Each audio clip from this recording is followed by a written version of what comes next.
Okay, this is Lee with 82 Game and 12, and I'm back with video number 2 of Sedgwick Attacks, Salem Church, May the 3rd, 1863. This is the 10th volume in the American Civil War series that is produced by Revolution Games. And there's the credits to the different individuals, and of course the blind sword system is the workmanship of Herman Luttmann. And there's the information for the gaming company. Check them out. They're in California, Sacramento. And so we're just going to jump right in. We're still in the 4 o'clock turn, and we're playing the Rebel ambush scenario 16.1. And I'm trying to get back into the feel of this. It's been a while, and I'm also trying out a different tripod for my phone. I use my phone. I'm gonna have to see if I can get a better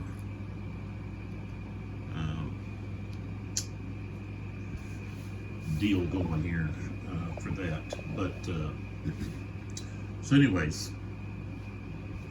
let's get going. The last chit that I pulled was this brigade reserve movement, and I'm going to use that. Of course, you have to use it as soon as you pull it. It's not something that you can hold on to. So we want to activate Brown. I talked about I was going to activate Brownie. I call him Brownie. He might be Brown as well, but for game purposes, since we have 2 Browns, I don't know if this is Brownie. Could be Brownie. But Brown and Brown. So we're going to call this one Brownie. He's got the E there. And if that's a mispronunciation, I apologize. I don't know what it's like. My last name is not, it's not always been pronounced correctly. So this was some units that at first I didn't actually pull them out but because I didn't actually see them. I saw the other one, the other Brown, but so we're going to actually move them, and one of them is in skirmish order. So we're going to get them out and take a look at see what the entry hexes are for these units and get going here. So of course they're going to be coming in right over here somewhere. So let's see if we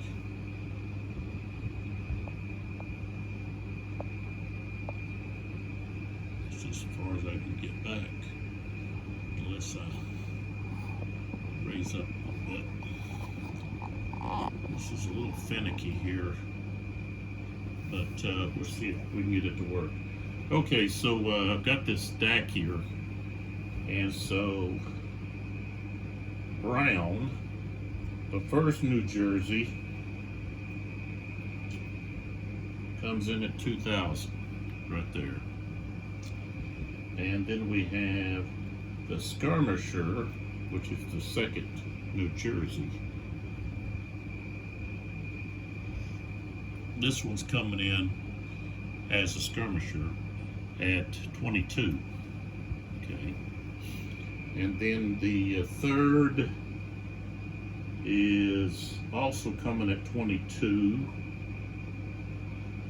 And the 15th at 21.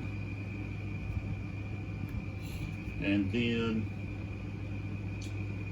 the 23rd and 22 through 22. So I'm going to have 3 units coming here, and the last 2 can come in stacked together. But the first one is a skirmisher, so I'm going to actually go move him first.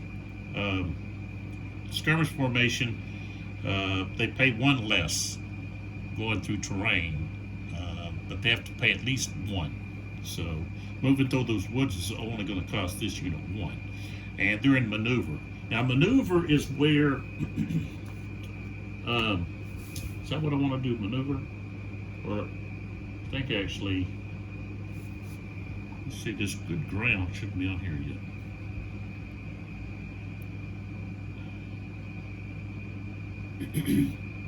I actually went through, played further along, and I had to back up because I noticed my camera wasn't recording for some reason. At some point, it got turned off. So that was kind of a surprise. So hopefully, I got everything back the way where it should be. But we'll see. So I was going to say, if you're in maneuver, that's where you can use the march column and get additional movement. Let's see here. So 10.5 has that information. Let's see, 10.5.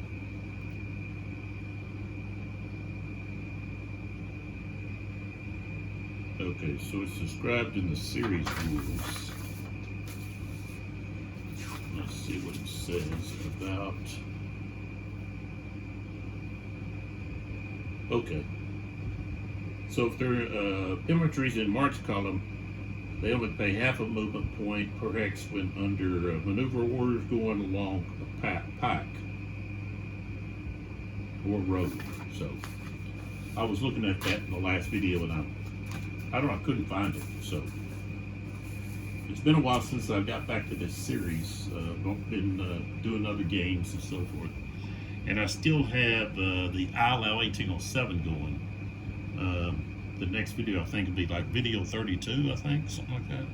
So I've had a lot of videos on that. Okay, so using this brigade, see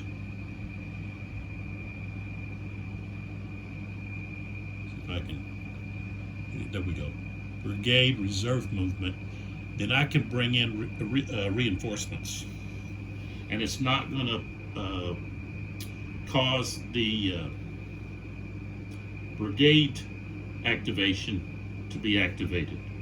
It's just the chips being used. So, all right, so I'm bringing them in, and I'm going to use the skirmisher first, and I think they want to be, yeah, they want to be in attack mode. Of course, this skirmisher can't attack; it can't engage. So the woods only cost 1 though. So we've got 1, 2, 3. Let's see, 1, 2. Yeah, he can only go 4. So 1, 2, 3, 4 goes right there. Okay, which means these other guys coming in are not going to get very far. And I got these 2 guys here, so this guy here is going to go 1, 2, 3, 4. This one here comes in here, 1, 2, 3, 4. And with attack orders, they can move adjacent, engage. Okay, these 2 guys coming in together, that's going to be 1 for being in basically behind the skirmishers. 1, 2, 3, 4. That's as far as I get. So, all right. Now we move to the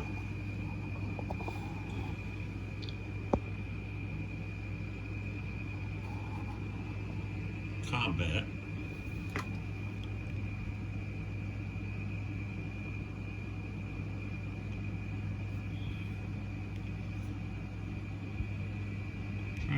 Something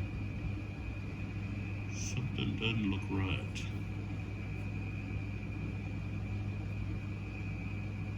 Oh, yeah, okay, that's right.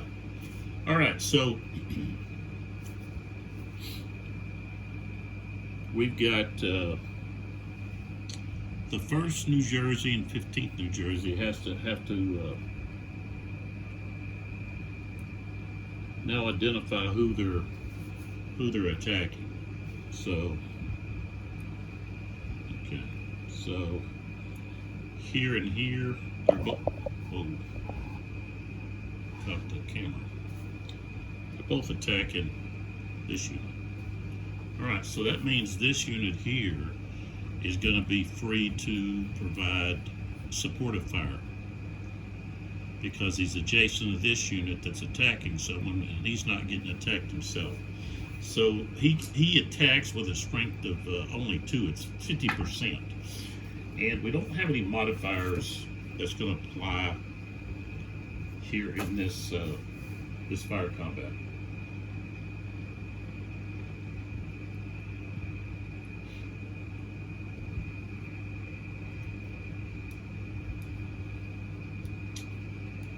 I don't think that might apply as flanking fire, but I don't think so. I think he has to be in this hex.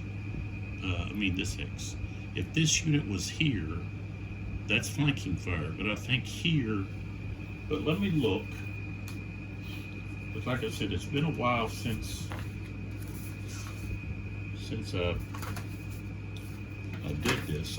I had this down pretty well before.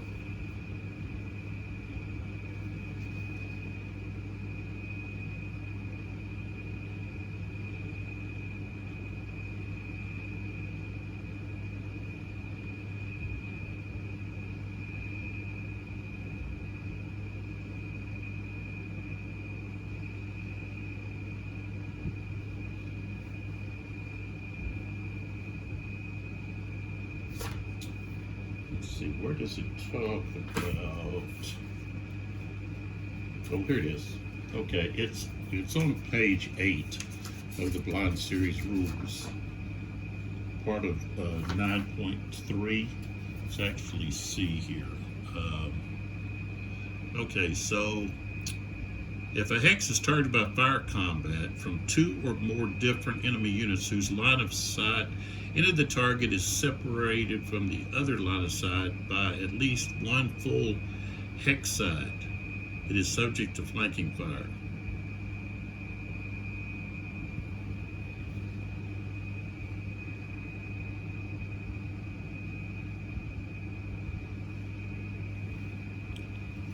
Well, I say yeah, that's flanking fire, because if we're looking a hex side, this is the hex side. Okay, he's firing into this one. This one here is actually firing into this one. So that's, I think there's a good picture of it in the series rules. Let's see.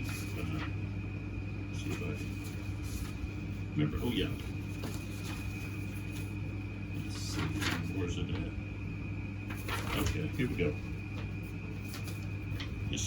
This is the perfect example here of flanking fire. Okay, so that just shows you that that's flanking fire. The gray hexes. So again, he's attacking into this hex, he's attacking into there.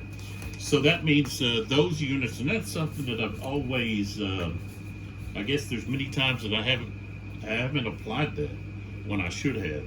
So flanking fire is going to be it's going to move his strength of 2 up to a 3, which could be significance. I picked up this they call it a decorative tray, but got it at Target, and it's a dice tray is what it is. Okay, so I want to pick this up a little bit. 51. So we'll take a look at the chart and see what 51 does on level 3. So we've got C1, 2, 3. So here we are, and we're going to go down to where 53 is, and then we're just going to come across. It's the blue line. Okay, so 0. Okay, it's going to be tough. 1 to 3 is routine. Anything else is no effect. And so it's going to be no effect. The 15th New Jersey unit there has cohesion of 4. So, all right, so now we go to the fire above, and he will use the 14th Alabama here is going to use his defensive fire all against the 15th New Jersey because he gets that flanking fire. So he goes from 6-7 to 8-9 strength. I rolled a 14. That's not going to help him. Okay. Yeah. All right, so now we go to the close combat. And so we've got 15 against 6. Okay, all of them are rifled. Okay, so strength of 15 against 6.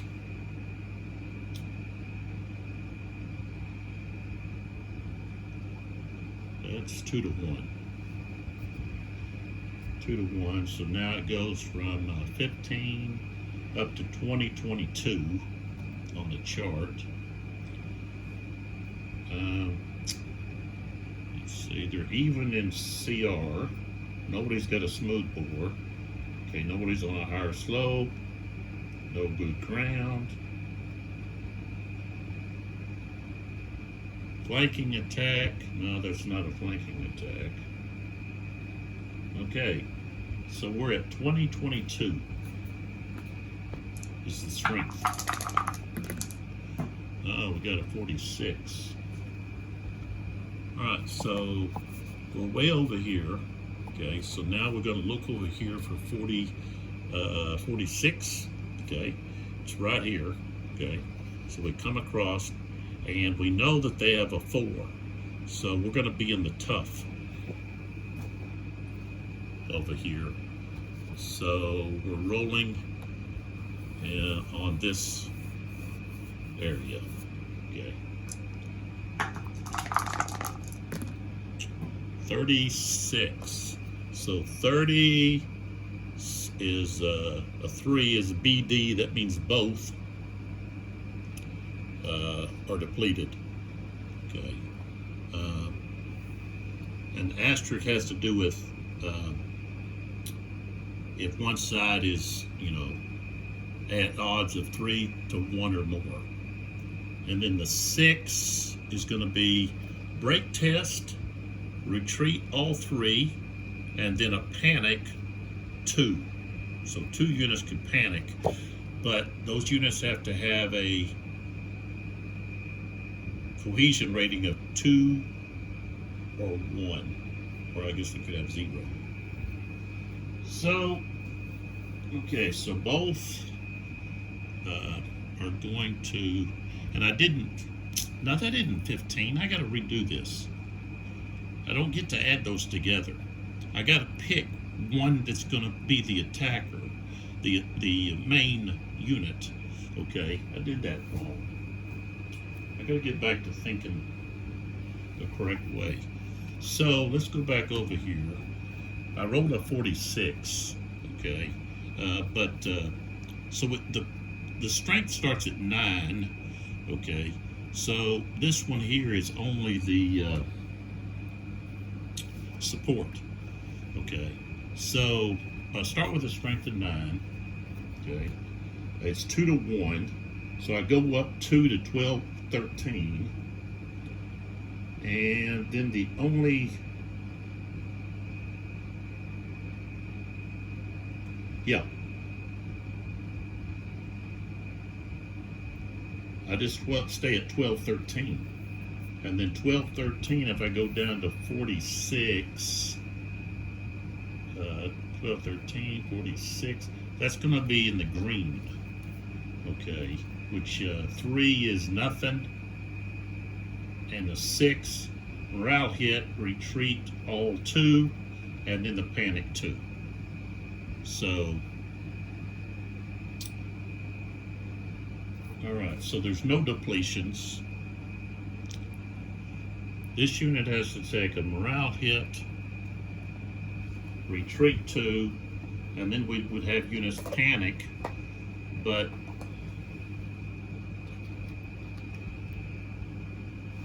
I don't have that. I don't have any units that their cohesion is low enough. This one would just drop to a 3 if this unit was to move further away. Well, he's going to have a 3 because you don't have support if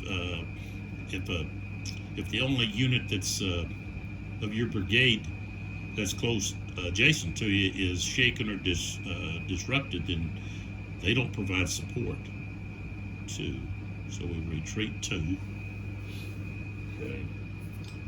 And the attackers can move in. And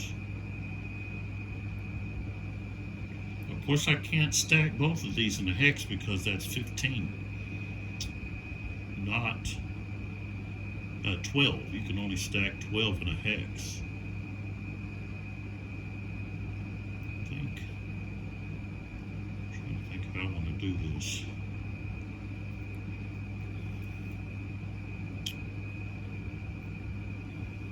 Yeah, I think I'm going to do it that way.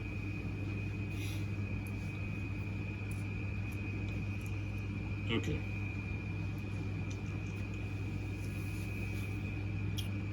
Alright, so that's all of his activation. And so I flip him over. And Brooks is now done. So, alright, let's draw another chit. Alright, Huzzah. And let's see what Huzzah does. Play it now or hold it. You can select any one friendly unit and may move every U.S. infantry unit up to 1 hex.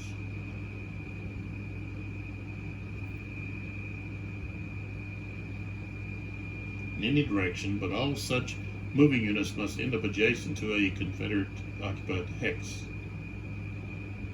These units may be subject to opportunity fire. These units, even if they do not move, must then conduct a close combat. And so their CR is increased by +1, and the entire combat phase, they get a 2-column shift to the right for their attack. So that's something I could actually play. I can actually play that right now.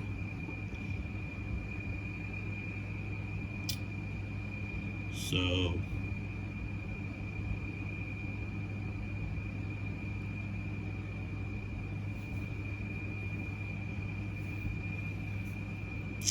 I don't think these units in skirmish order provide any support.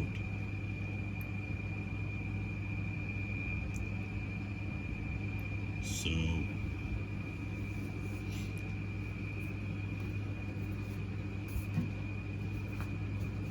it's good for slowing the enemy down, but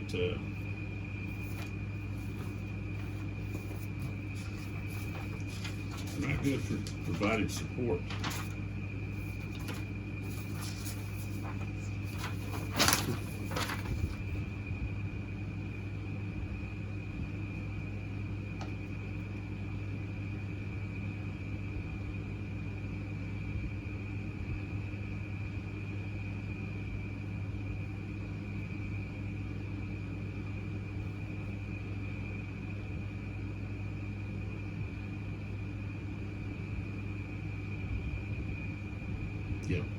They don't provide nor receive support. That's part of the 15.0 rules in the exclusive rules. So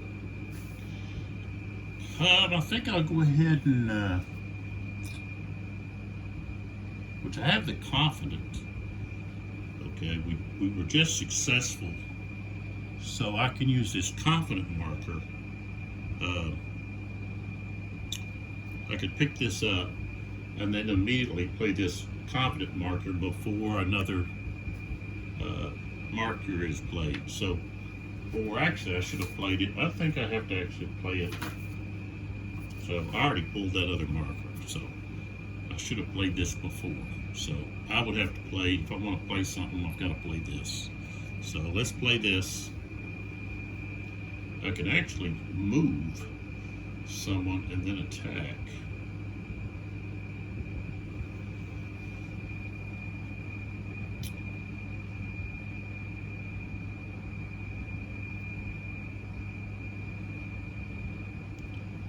Or actually, well, there's not much left in this turn.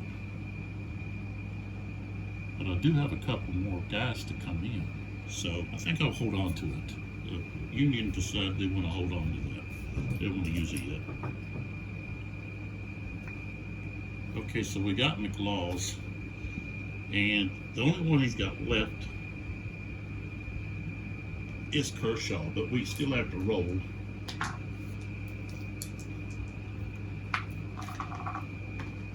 I got a 6, so Kershaw's just, all they'd get is a limited activation, and there's no one within range. So, okay, so McLaws is now placed over on the activated display, just to show you what that is. Okay, so we've taken his marker here, and so they've got Rebel Yell, and they still have Wilcox, Commander-in-Chief, still out there. Okay. So let's see what's next. Okay, and it's Wilcox.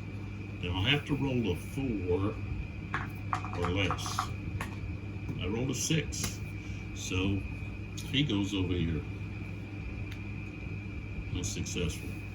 I was wanting to use him to pull Wilcox, pull his guys back, but didn't happen. Okay, command confusion. I don't think they don't have any more command to do. So that's going to be just kind of a waste. I'm just going to. That's where you can wait till your opponent chooses an order, then you play that chit, and they have to roll to change it randomly. All right, so we've got Newton, and again, this first turn I don't have to roll to activate. They just activate automatically. So, okay, so he'll be coming in with either Wheaton or Brownie. Remember, I'm using Brownie for him, and I guess that's who I want to use. I'll bring Brownie in.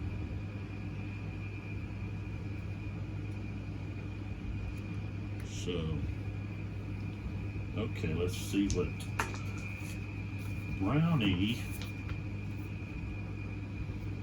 okay, comes in 21. All of them are coming in on the 21. Oh, I got all of them got to come in separate. And let's see what, so that's where they're coming in at, right there. I could do move.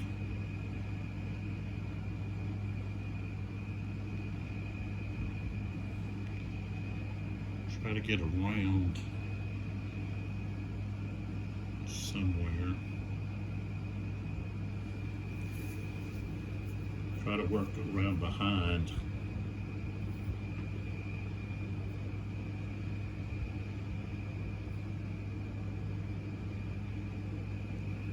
go down, that's a steep slope.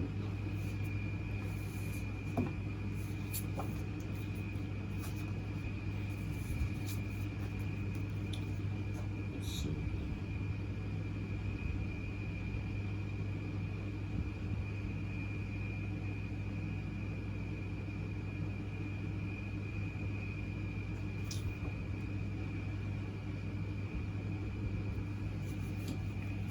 Well, actually, go back and look at this map here a second.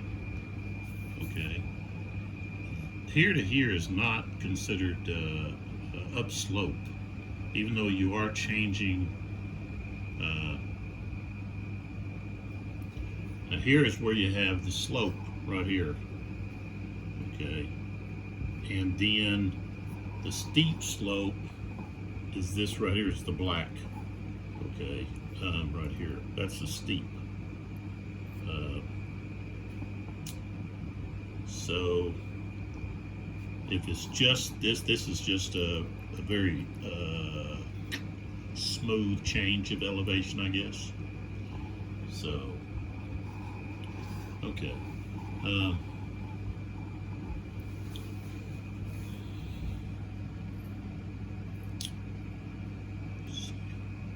Stream is going to cost $1.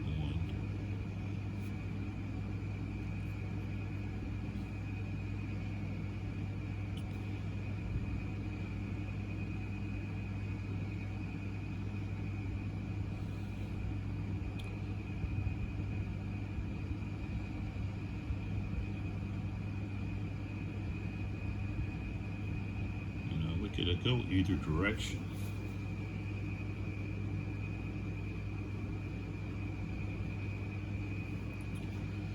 I think I'm gonna have him go to the Union right. So we're gonna do a maneuver, which will give us 6. So 1, 2, 3, 4, 5. Of course, he can't move here, because then he would be engaged. So, and then I just put this underneath. I can see that there's the yellow underneath. I like to be able to see what unit is. And I know that they're stacked like that. So, all right, now the next one coming in, the first text is now 2. So 2, 3, 4, 5. Okay, and he could go 6 there.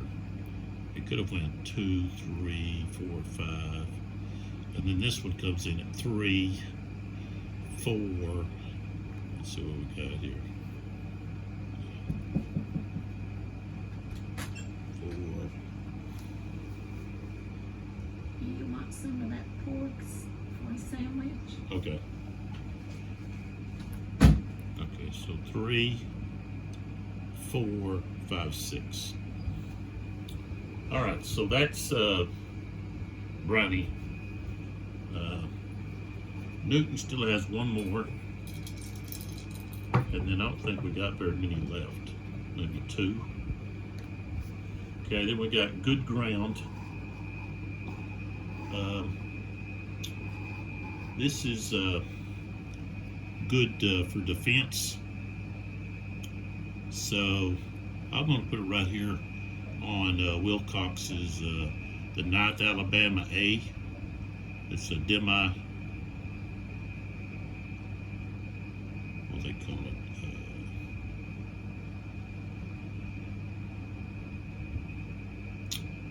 It's like half of a regiment. I'll think of it later. So that's going to benefit him defensively. That's you see that in all the other games, pretty much. Okay, so all units in the X that are defending in fire or close combat apply 2 column shift to the left.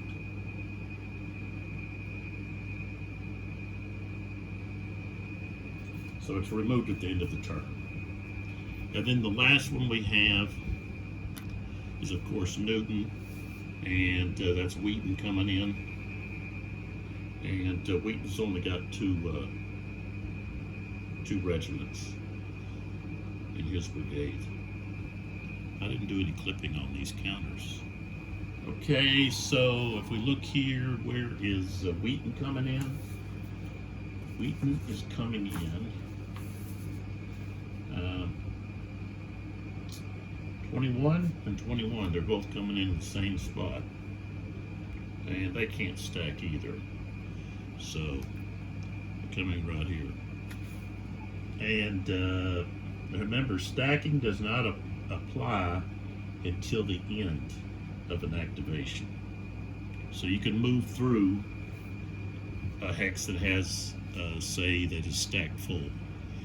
So, of course, skirmishers can't stack with anyone.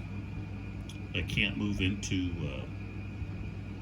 engagement, so forth and so on. And I think Wheaton will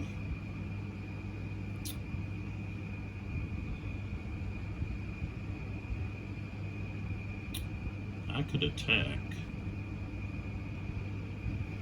straight on with one of these guys, probably this guy here first. So like, we'll just do an attack. So we go 1, 2, 3 right there, and that's going to force. Well, no, it'd be costing 4 because he's got this skirmisher right there. So it'd be 1, 2, 3, 4, which he could move there. Skirmisher moves back,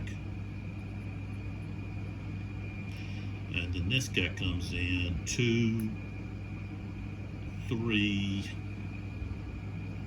4. I'll put him there. All right, so now we're going to have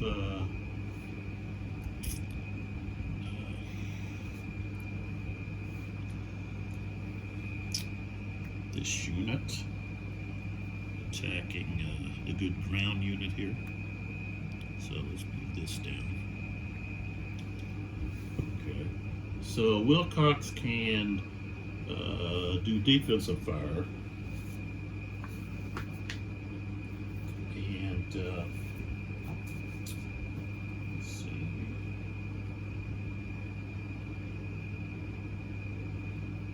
Okay, so that's not gonna, that good ground's not gonna apply to anything there. All right, so we've got a strength of 4.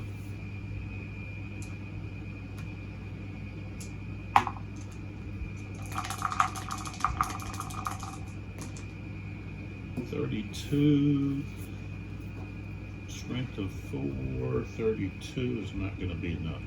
Okay, so defensive fire was not effective, and he's going to be. He's not going to. He's going to have a 3 as a CR because he's not supported. This unit here can't provide support when he's shaken, and of course this unit here as a skirmisher, he can't provide any. So, all right, so it's 9 to 4. So we're on the 9 column. 9 to 4 is 2 to 1. That's going to provide a 2 column shift to the right. So we're at 12, 13. Okay. The attacker's going to have a higher CR. So now we're at 14, 16. No one's got smooth bores. There is the good ground event chip. So now we go back to 10, 11. And that's where we're at, 10, 11. 34. So 34.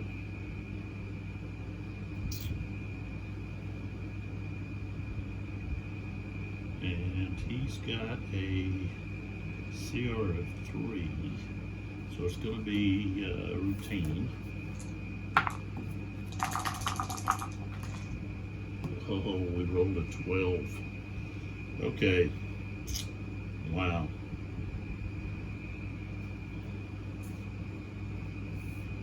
All right, so the attacker is depleted. and Wilcox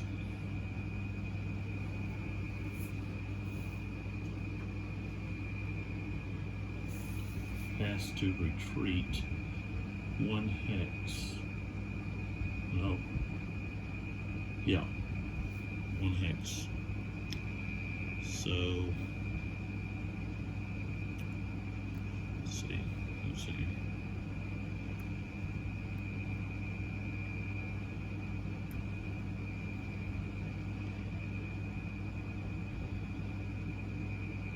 And this just goes by. And now, let's see if we can use possibly the confident. Let's see if we can use that. We do get him to retreat.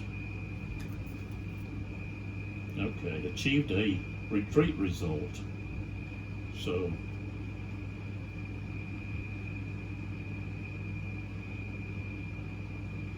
it doesn't have any morale hit marker.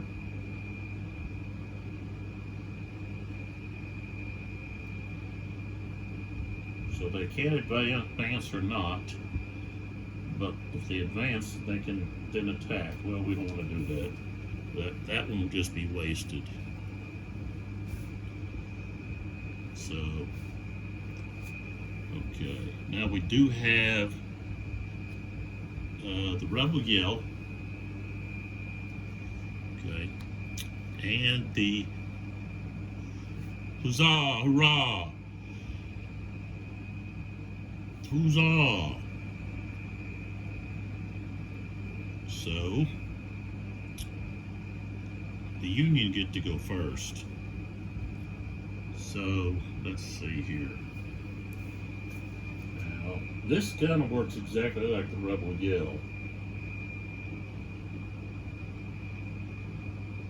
So I can pick a hex and move every USA infantry unit up to 1 hex in any direction, but all such moving units must end up adjacent to Confederate units.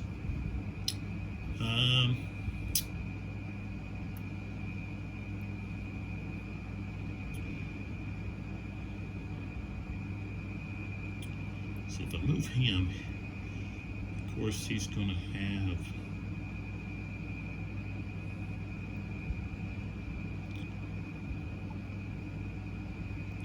I don't want to move him.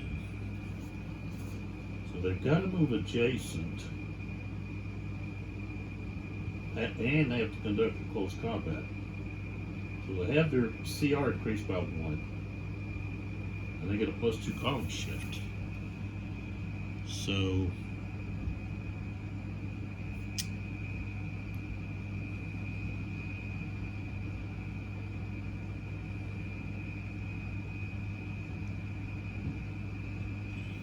let's go here.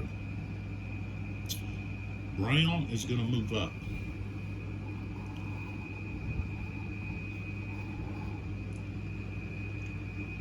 Alright, so we've got Brown. The only thing about that is we're going to have opportunity fire from this unit, supporting fire from this unit. And that's a pretty strong unit. So I think you round down when you do have that supporting fire during close combat.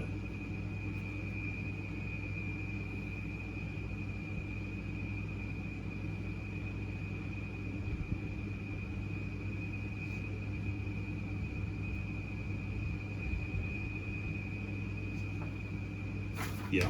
I do remember reading you round down. So that would be half of 7 is 3.5. But still, that's, a pretty good opportunity. And they can actually, since they're adjacent, they can combine their fire. So this unit is at 5. That's 2.5. So actually, they're going to be at a strength of 5. So I think you have to find out, you got a round before you join. So firing at a strength of 5. Okay.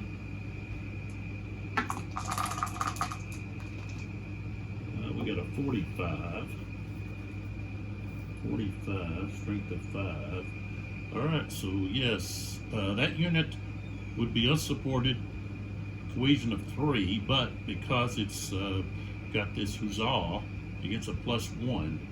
So we're gonna be rolling. Confederates are rolling in the routine, and they roll a 31, no effect. All right, so we move to the combat, close combat. So we've got 8, and he's attacking this one. So we've got 8 to. So his strength is 5. We round down, that's going to be 1 to 1. So we start out at 8, 9. This one has a -1 to the CR. This one has a +1, so they have a higher CR. So we're at 10, 11. Almost got smooth over. We do have the resolve inches. We go up 2. So we're at 14, 16.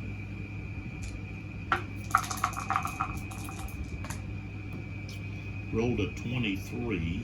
Too good. But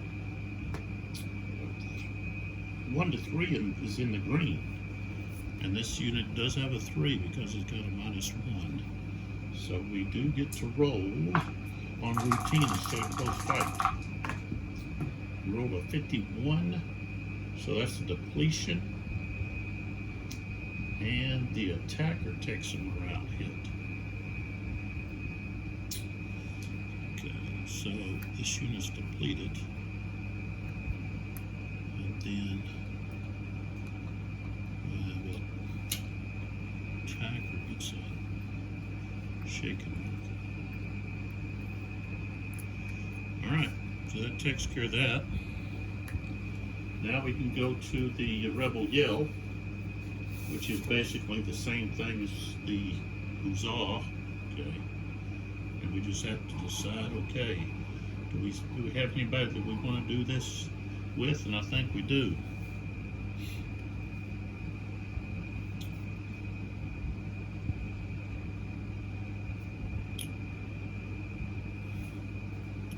Actually got this stack here that I could do it with.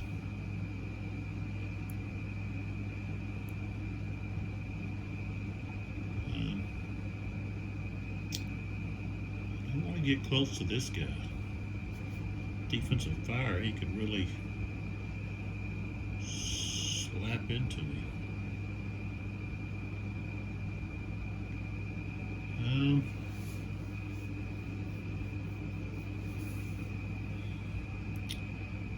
This guy could have had some strength to the defensive fire too. Maybe I don't need to.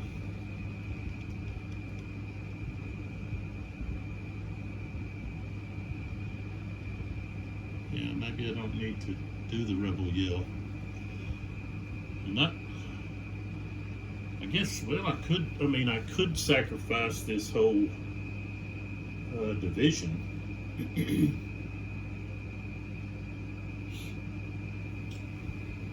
But just trying to hold them off right here. Of course, point-wise,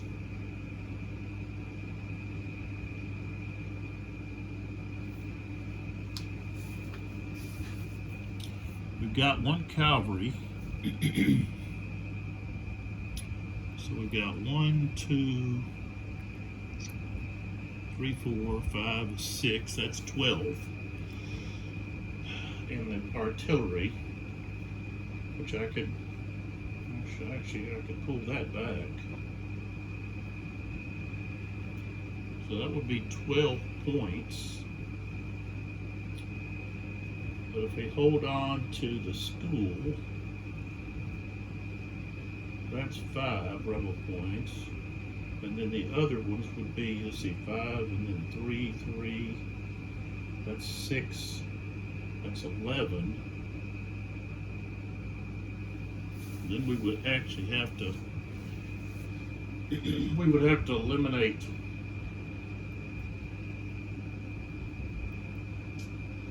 we'd actually have to eliminate quite a few Union troops. So I think maybe we don't do the rebel yell. I mean, I don't see an opportunity where I'm not going to get, you know, the defensive fire in this system is so strong.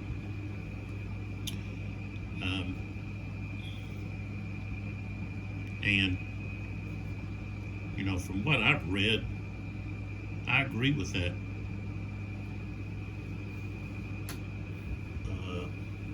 Mechanic that's built into this system. That defensive fire is just lethal.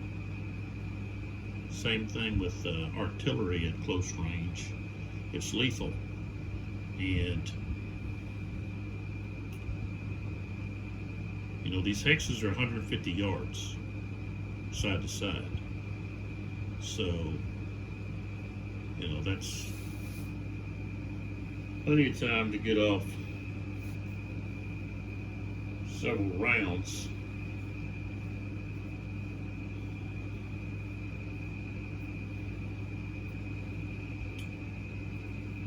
And if you got buck and ball, that can be devastating in close combat. So I think Wilcox does not want to do rebel yell. So we will just, the Confederates will just not use that. And so that's the end of the turn. And so, and the artillery didn't come in because for the Union, Union artillery did not come in because I was concerned that moving the artillery in before the infantry would be a disaster for the Union. And so these blocks, okay, don't come with the game. All right, I can put a link where you can get some. I don't have any association with that link at all. Okay, I'm not trying to make money off of anyone. I'm not going to make money off of you. Okay, it's just I'm telling you where you can get them if you want to use them, to have them. Okay, they come in useful. I use them even when I'm not doing the videos. You know, I use them just for marking different things. You know, so as I'm going from, you know, one side of the map to the other, you know,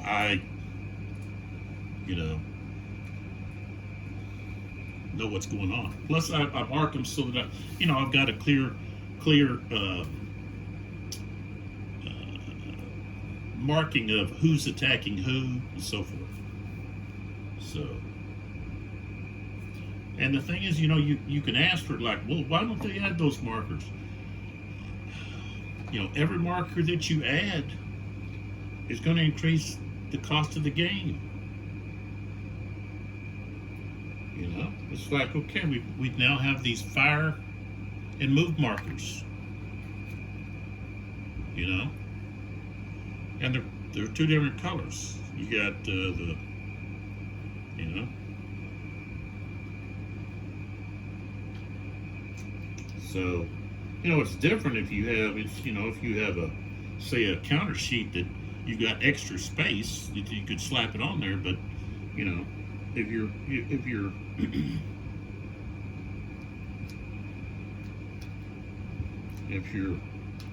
you know, asking for, you know, a whole nother counter sheet, then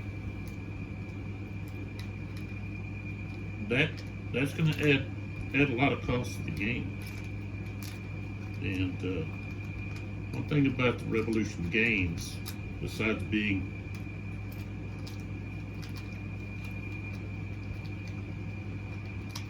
a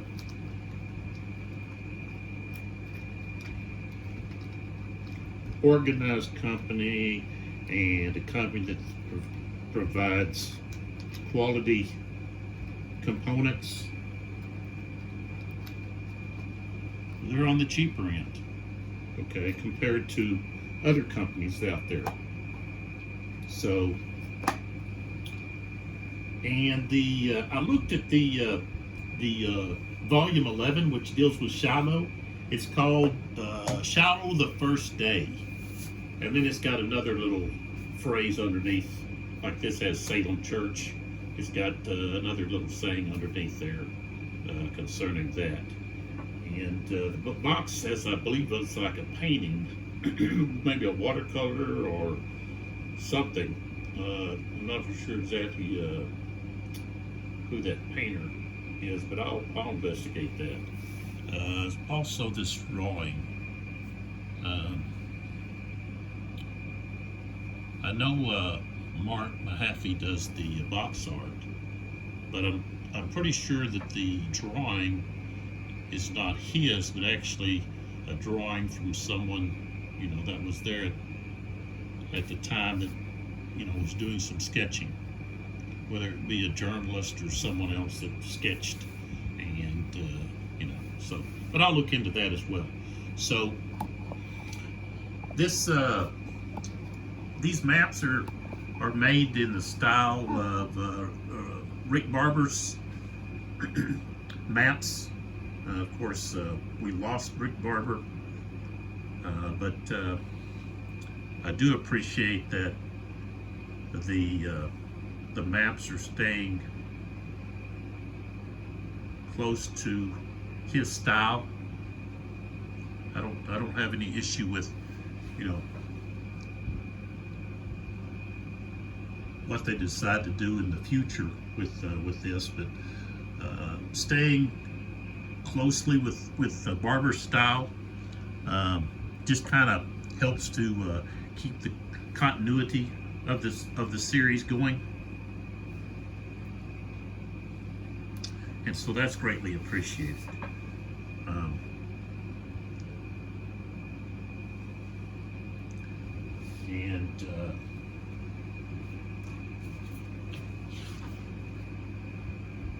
Edmund Hudson is responsible for the maps, and I think he's just doing a wonderful job with these maps. And that's something that these maps have, is it's clear about what's what. There's not a discrepancy about, well, what type of terrain is this? It's easy to see it, to understand it, just like the slopes, the steep slopes. I like the idea that they put the numbers on here. Some people may say that's distracting. You got so many numbers. You got the hex numbers, and then you got, some maps don't even have the hex numbers. And when you're trying to put units on, sometimes that can be difficult if there's not something else on the map to help with placement of units. Okay. Now, there's nothing wrong with not having the numbers on the maps, okay, because I have some games that don't have the numbers, and as long as there's either a clear description of where the counters go, or there's a symbol in a hex. I have some games where it's just like, well, I don't understand where these guys go, and then what I have to do is I have to go look up in a book historically and try to match it up. I've had to do that. I'm not going to say what game that was, but I'm just saying I've had to do that. The other thing, that number-wise, is the elevation. Okay. So I like the fact that they put the number on there. So, it's easy to know, when you have a change in elevation. So when you're doing line of sight, And of course, this will affect line of sight.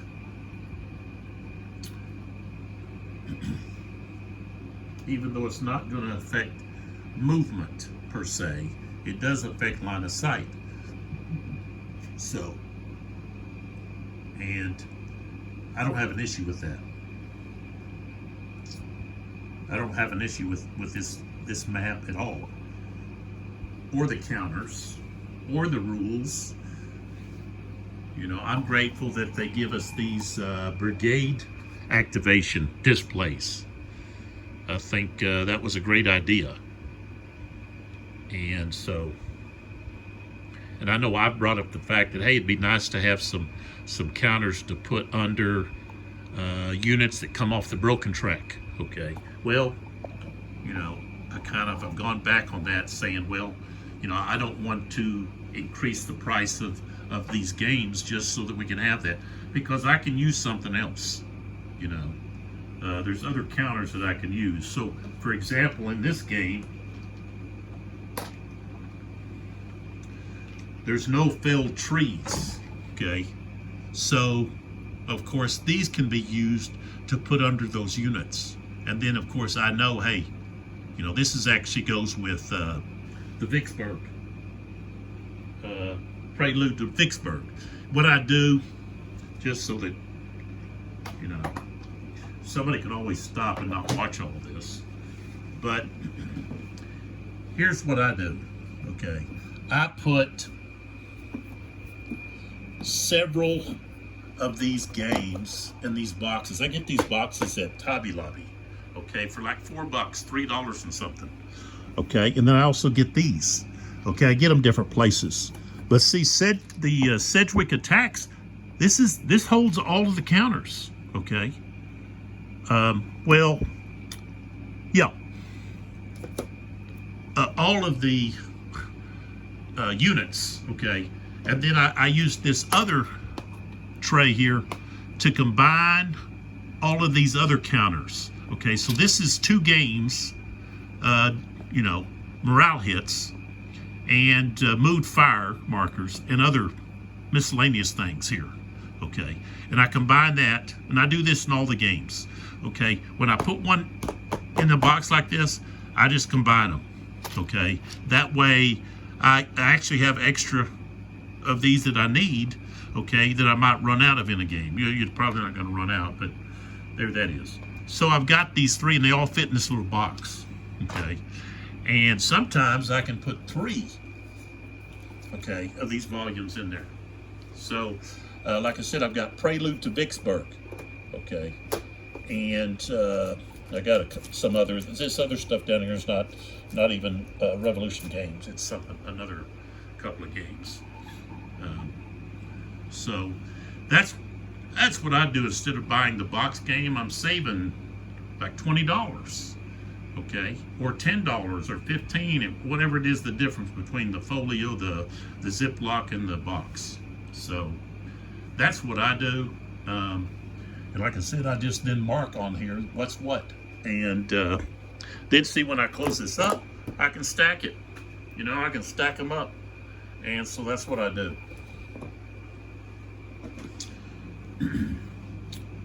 Because once you punch the counters and everything, you want them somewhere they're protected, okay, from whatever. So in that plastic, man, you know, they're protected from, say, water that might get into the house, or, you know, you have a washing machine that overflows, you know, if they happen to be on the floor. I don't store them on the floor, but I store other stuff on the floor, and I have it in plastic containers, same thing. Most of that stuff's like comic books. I resell. I buy and then resell. But that's a whole nother deal there. But I'm just giving you some ideas about, well, you know, instead of buying the box, you should just save some money. All right, so we've got to now, this is the end of the turn, so we've got to move any units that are on the broken box track, okay? And we only have this 1 unit. So they actually get to move to box 2 now. And then of course we got to do any other maintenance that we do. So we move this to 420, and to prepare for the next turn, we've got to put all this stuff back in the cup. And let's see, like I said, I haven't, it's been a while since I played one of these blind sword volumes, so I want to make sure that I'm doing. Yeah, so we do a victory point award step, which in this scenario there's not any of that. We already did the final held event chips. We flip over all activated brigade markers to their available side. We adjusted the broken track, and then each player gathers all their event chips together. None are saved for following turns, and then advance the game marker. So there we go. So we'll be ready for the 420 turn in the next video, and I'll do all the maintenance here, and the artillery will come in. The Union has let's see, 4 batteries. Let's see, no, I guess they got 3 batteries. 3 batteries, and now I can actually bring them on because they have infantry to support them. So, and of course the Confederates, they have some they've got some guns, but they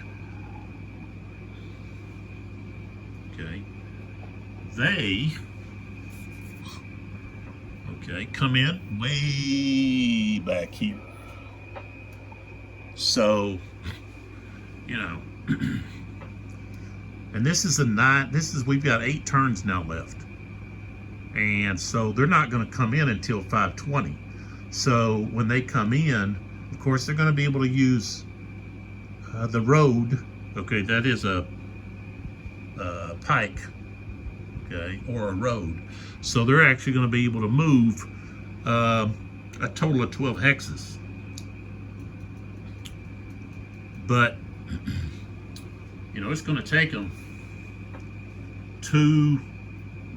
at least 2 full turns, and then possibly another just to get in position. So, you know, they're going to only be effective maybe for 2 turns, which is 20 minutes plus 20 minutes is 40, for 40 minutes of the battle in this scenario. So, all right, so we'll get back to another turn in the next video. Come on back, see what happens. I appreciate your support. Check out Revolution Games at revolutiongames.us. The first video, I've already put that information in, and like I said, I'll try to remember to put the link or the website. It's going to be eBay.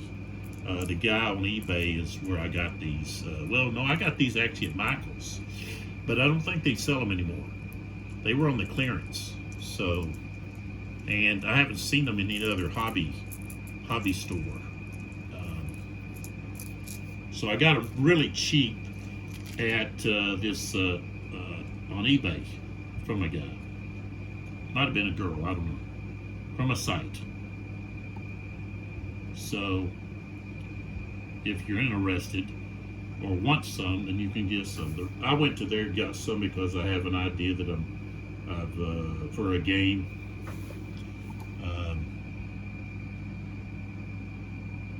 Using the blocks, okay, as units and so forth, dealing with Zulu War. So, but I haven't really even done much on that. I'm just letting it roll around in my brain. That's what I used to do in college. Is have an idea for a paper or a story or whatever I had. I just let it kind of germinate inside my brain, And then when it got down to, hey, you need to get this done, then I'd start, putting it out. So that's just the way I work. All right, so come on back, see what happens in the third video of Sedgwick Attacks. Okay, conflict around Salem Church, 1863.